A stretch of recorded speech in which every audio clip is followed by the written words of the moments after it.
Bollywood star Saif Ali Khan పై జరిగిన దాడి కేసులో పోలీసులు దర్యాప్తు కొనసాగుతోంది. నిందితుడు మహమ్మద్ షరీఫుల్ ఇస్లాం షహజాద్ను పోలీసులు ఇప్పటికే అరెస్ట్ చేసి కస్టడీలోకి తీసుకున్నారు. అయితే సైఫ్ని ఇంకా ఆసుపత్రి నుంచి డిశ్చార్జ్ చేయలేదు. అయితే ఈ దాడి సహా తదనంతర పరిణామాలపై కొన్ని మీడియా ఛానల్స్ చేస్తున్న ప్రసారాలను కరీనా కపూర్ ఖండించారు. సదరు వీడియోని సోషల్ మీడియాలో షేర్ చేస్తూ ఓ రిక్వెస్ట్ చేశారు. కరీనా కపూర్ పిల్లలు తైమూర్, జహ్ల కోసం ఇంటికి కొత్త బొమ్మలు తీసుకెళ్తున్నారు అంటూ బాలీవుడ్కి చెందిన ఓ వెబ్సైట్ ఒక వీడియోని చేసింది.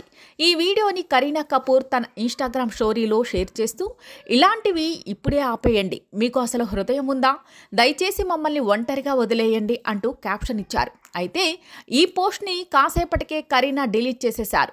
తన భర్త సైఫ్ అలీ ఖాన్పై జరిగిన దాడిపై ఎలాంటి అసత్య ప్రచారాలు చేయొద్దని గతంలో కూడా మీడియాని కరీనా రిక్వెస్ట్ చేశారు.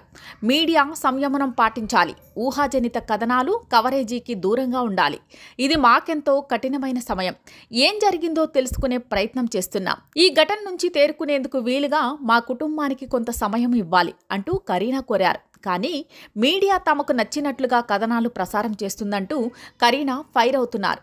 ఈ నెల 16న సైఫ్ అలీ ఖాన్ ఇంటికి చోరీకి వెళ్లిన దుండగుడు ఆయనపై దాడి చేశాడు. కత్తిపోట్లకి గురైన సైఫ్ని ముంబైలోని లీలావతి ఆసుపత్రిలో చేర్చారు. అప్పటి నుంచి అక్కడే చికిత్స తీసుకుంటున్నారు. ఆయన కోలుకున్నప్పటికీ వైద్యులు మాత్రం డిశ్చార్జ్ చేయటం లేదు. తమ పర్యవేక్షణలో సైఫ్ ఇంకా ఉండాలని వైద్యులు పేర్కొన్నారు. ఇక ఈ ఘటనపై టాలీవుడ్ నుంచి జూనియర్ ఎన్టీఆర్, చిరంజీవి కూడా రియాక్ట్ అయ్యారు.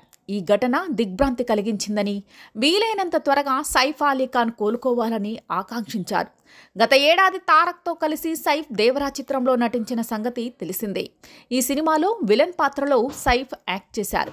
ఇక దేవరా పార్ట్ 2లో కూడా సైఫ్ పాత్రకి ప్రాధాన్యత ఉంది. దీంతో తారక్ ఫ్యాన్స్ కూడా సైఫ్ త్వరగా కోలుకోవాలని కోరుకుంటున్నారు.